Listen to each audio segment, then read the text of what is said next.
가라지. 마태복음 13장 24절부터 30절까지, 37절부터 43절까지. 예수께서 그들 앞에 또 비유를 베풀어 가라사대, 천국은 좋은 씨를 제 밭에 뿌린 사람과 같으니, 사람들이 잘 때에 그 원수가 와서 곡식 가운데 가라지를 덧뿌리고 갔더니, 싹이 나고 결실할 때에 가라지도 보이거늘, 집 주인의 종들이 와서 말하되, 주여, 밭에 좋은 씨를 심지 아니하였나이까? 그러면 가라지가 어디서 생겼나이까? 주인이 가로되, 원수가 이렇게 하였구나. 종들이 말하되, 그러면 우리가 가서 이것을 뽑기를 원하시나이까? 주인이 가로되, 가만 두어라. 가라지를 뽑다가 곡식까지 뽑을까 염려하노라. 둘 다 추수 때까지 함께 자라게 두어라. 추수 때에 내가 추수꾼들에게 말하기를, 가라지는 먼저 거두어 불 사르게 단으로 묶고 곡식은 모아 내 곡간에 넣으라 하리라. 37절.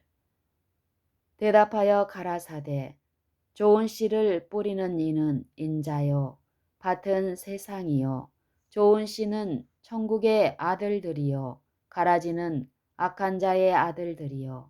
가라지를 심은 원수는 마귀요, 추수 때는 세상 끝이요, 추수꾼은 천사들이니, 그런즉 가라지를 거두어 불에 사르는 것 같이 세상 끝에도 그러하리라.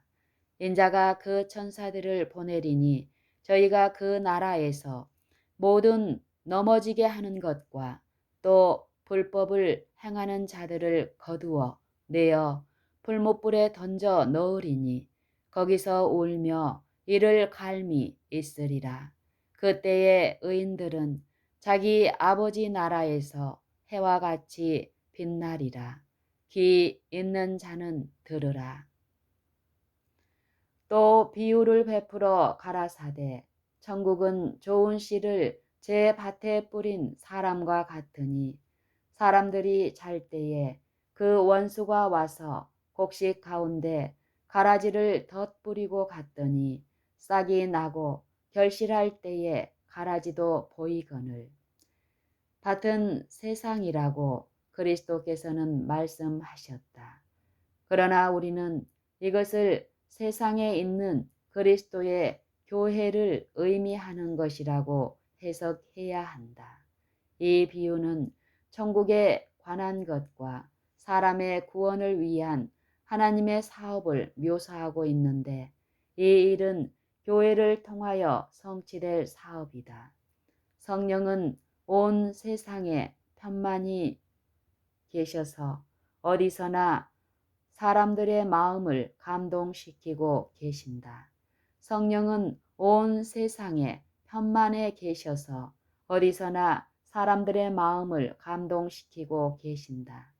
그러나 우리가 하나님의 곳간에 거두어 들여질 만큼 자라고 익어가야 할 곳은 교회이다. 좋은 씨를 뿌리는 이는 인자요, 좋은 씨는 천국의 아들들이요, 가라지는 악한 자의 아들들이요. 좋은 씨는 하나님의 말씀, 곧 진리에서 난 자들을 대표한다. 가라지는 오리와 거짓 원칙의 열매나 그 화신이 된 자들을 대표한다. 가라지를 심은 원수는 마귀요, 하나님과 그분의 천사들은 가라지를 나게 하는 씨를 절대로 뿌리지 않는다. 가라지는 언제나 하나님과 사람의 원수인 사단이 뿌리는 것이다.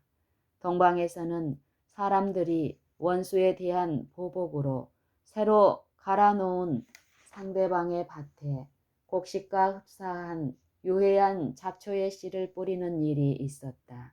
이 잡초는 곡식과 같이 자라면서 곡식을 해롭게 하고 밭 임자에게 어려움과 손해를 끼친다. 이와 같이 사단이 그의 악한 씨를 좋은 곡식 사이에 뿌리는 것도 그리스도에 대한 원한 때문이다. 사단은 자기가 뿌린 씨가 맺은 열매에 대한 책임을 하나님의 아들에게 돌린다. 사단은 교회 안에 그리스도를 믿는다고 공언하면서 그의 품성을 부정하는 사람을 들여보내서 그들로 하나님께 욕을 돌리고 구원의 사업을 그릇 나타내며 영혼들을 이태롭게 만든다. 그리스도의 종들은 교회 안에 진실한 신자들과 거짓 신자들이 섞여 있는 것을 보고 탄식한다. 그들은 교회를 깨끗하게 하기 위하여 무엇이든 하려고 한다. 비유에 나오는 주인의 종들처럼 그들은 가라지를 뽑아 버리려고 한다. 그러나 그리스도께서 그들에게 가만 두어라. 가라지를 뽑다가 곡식까지 뽑을까 염려하노라. 둘 다 추수 때까지 함께 자라게 두어라 라고 말씀하신다. 그리스도께서는 공공연한 죄를 고집하는 자들을 교회에서 제명해야 한다고 가르치셨다. 그러나 그는 우리에게 품성과 동기를 판단하는 일을 맡기지 않으셨다. 그는 우리의 성정을 너무나 잘 아심으로 이 일을 우리에게 맡기시지 않는다. 우리 생각으로 거짓 그리스도인으로 보이는 자들을 교회에서 끊어버리려 하다가는 반드시 실수하게 될 것이다. 때때로 우리는 그리스도께서 당신께로 이끌고 계시는 바로 그 사람을 오히려 희망이 없는 사람으로 생각한다. 만일 우리가 이러한 사람들을 우리의 불완전한 판단에 따라 처리한다면 그들의 희망을 영원히 꺼버리게 될지도 모른다. 자기 자신이 그리스도인이라고 생각하는 많은 사람이 결국에는 부족하다는 사실이 드러날 것이다. 이웃 사람들의 생각에 전혀 천국에 들어가지 못할 것 같이 보이던 사람들 중 많은 사람이 천국에 들어가게 될 것이다. 사람은 외모로 판단하지만 하나님께서는 마음을 보시고 판단하신다. 가라지와 곡식이 추수할 때까지 함께 자라게 되며 추수할 때는 바로 은혜의 시기가 끝나는 때이다.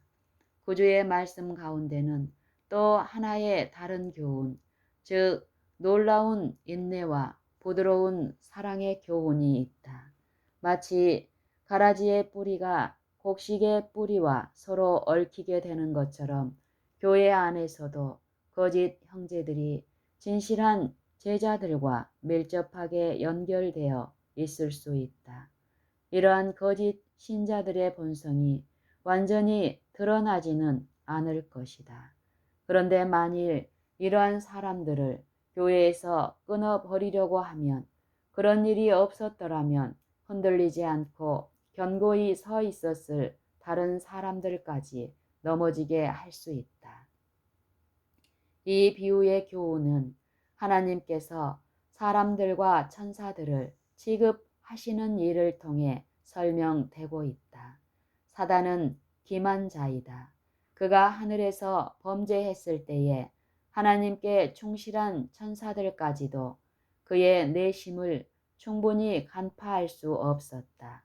그렇기 때문에 하나님께서는 사단을 즉시 멸망하지 않으셨다.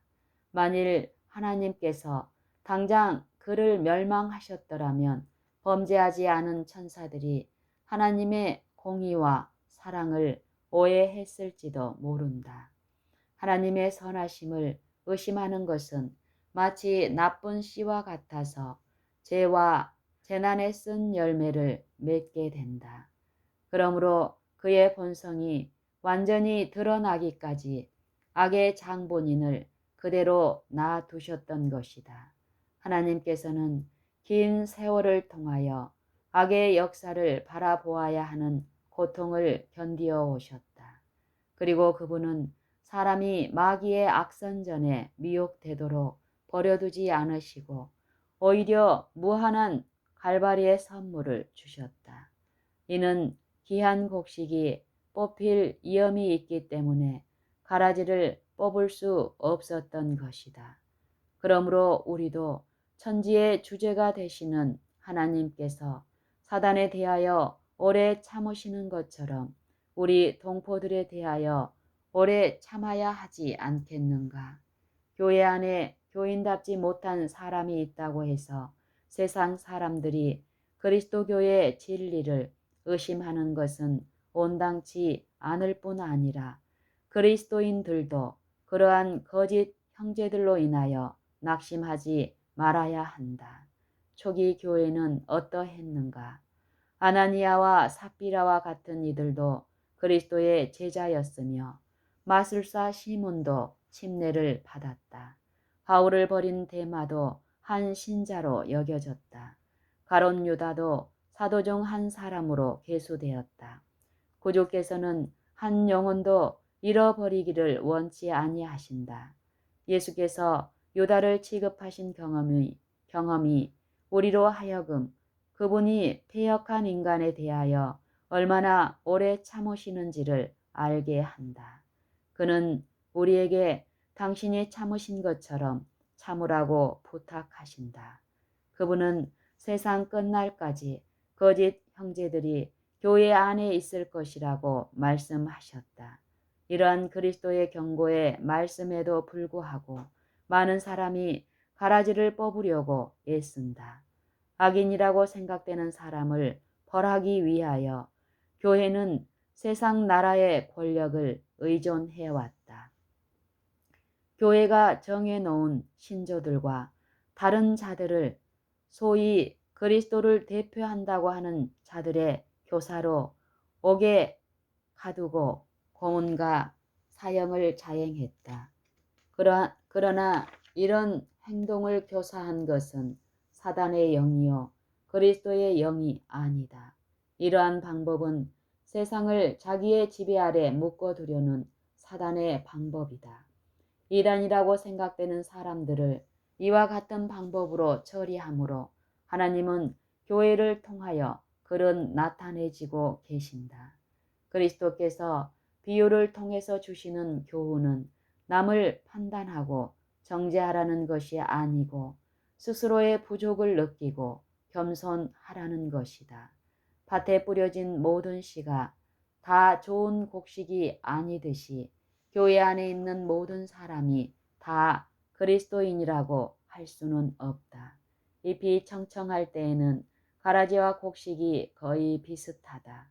그러나 밭의 곡식이 익어 누렇게 되면 쓸모없는 잡초들은 여물어 고개 숙인 곡식과는 전혀 다르게 된다.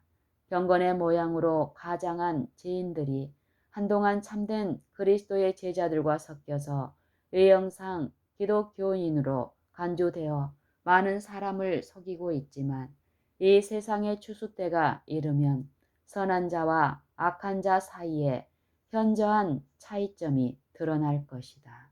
그때에 교회와는 연합하였으나 그리스도와 연합하지 않은 자들이 명백하게 드러날 것이다. 가라지도 곡식 사이에서 햇빛과 비가 주는 모든 좋은 것을 받으면서 자라도록 용납되었다. 그러나 추수 때가 되면 너희가 돌아와서 의인과 악인이며 하나님을 섬기는 자와 섬기지 아니하는 자를 분별하리라. 말라기 3장 18절. 그리스도께서 친히 누가 하늘 가족과 같이 살기에 합당한 자인지를 결정하실 것이다. 그분은 모든 사람을 그들의 말과 행실에 따라 심판하실 것이다. 공허는 저울에 아무런 영향도 미치지 못한다. 운명을 결정하는 것은 품성이다. 구주께서는 모든 가라지가 다 알곡이 될 시기가 있을 것이라고 말씀하지 않으셨다. 곡식과 가라지는 추수 때 곧 세상 끝날까지 같이 자란다. 세상 끝에 가서 가라지는 단으로 묶어 불에 사르고 알곡은 모아 하나님의 곳간에 들여놓는다. 그때에 의인들은 자기 아버지 나라에서 해와 같이 빛나리라. 그때에 인자가 그 천사들을 보내리니 저희가 그 나라에서 모든 넘어지게 하는 것과 또 불법을 행하는 자들을 거두어 내어 풀무불에 던져 넣으리니 거기서 울며 이를 갈미 있으리라. 마태복음 13장 24절로 30절. 예수께서 그들 앞에 또 비유를 베풀어 가라사대 천국은 좋은 씨를 제 밭에 뿌린 사람과 같으니 사람들이 잘 때에 그 원수가 와서 곡식 가운데 가라지를 덧뿌리고 갔더니 싹이 나고 결실할 때에 가라지도 보이거늘 집주인의 종들이 와서 말하되 주여 밭에 좋은 씨를 심지 아니하였나이까. 그러면 가라지가 어디서 생겼나이까. 주인이 가로되 원수가 이렇게 하였구나. 종들이 말하되 그러면 우리가 가서 이것을 뽑기를 원하시나이까. 주인이 가로되 가만두어라. 가라지를 뽑다가 곡식까지 뽑을까 염려하노라. 둘 다 추수 때까지 함께 자라게 두어라. 추수 때에 내가 추수꾼들에게 말하기를 가라지는 먼저 거두어 불 사르게 단으로 묶고 곡식은 모아 내 곳간에 넣으라 하리라. 또 비유를 베풀어 가라사대 천국은 마치 사람이 자기 밭에 갖다 심은 겨자씨 한 알 같으니 이는 모든 씨보다 작은 것이로되 자란 후에는 나물보다 커서 나무가 되매 공중의 새들이 와서 그 가지에 깃들이느니라. 또 비유로 말씀하시되 천국은 마치 여자가 가루 서말 속에 갖다 넣어 전부 부풀게 한 누룩과 같으니라. 예수께서 이 모든 것을 무리에게 비유로 말씀하시고 비유가 아니면 아무것도 말씀하지 아니하셨으니 이는 선지자로 말씀하신 바 내가 입을 열어 비유로 말하고 창세로부터 감추인 것들을 드러내리라 함을 이루려 하심이니라. 이에 예수께서 무리를 떠나사 집에 들어가시니 제자들이 나와 가로되 밭에 가라지의 비유를 우리에게 설명하여 주소서. 대답하여 가라사대 좋은 씨를 뿌리는 이는 인자요 밭은 세상이요 좋은 씨는 천국의 아들들이요 가라지는 악한 자의 아들들이요 가라지를 심은 원수는 마귀요 추수 때는 세상 끝이요 추수꾼은 천사들이니 그런즉 가라지를 거두어 불에 사르는 것 같이 세상 끝에도 그러하리라. 인자가 그 천사들을 보내리니 저희가 그 나라에서 모든 넘어지게 하는 것과 또 불법을 행하는 자들을 거두어 내어 풀무불에 던져 넣으리니 거기서 울며 이를 갈미 있으리라. 그때의 의인들은 자기 아버지의 나라에서 해와 같이 빛나리라. 귀 있는 자는 들으라. 마태복음 13장 24절로 43절까지.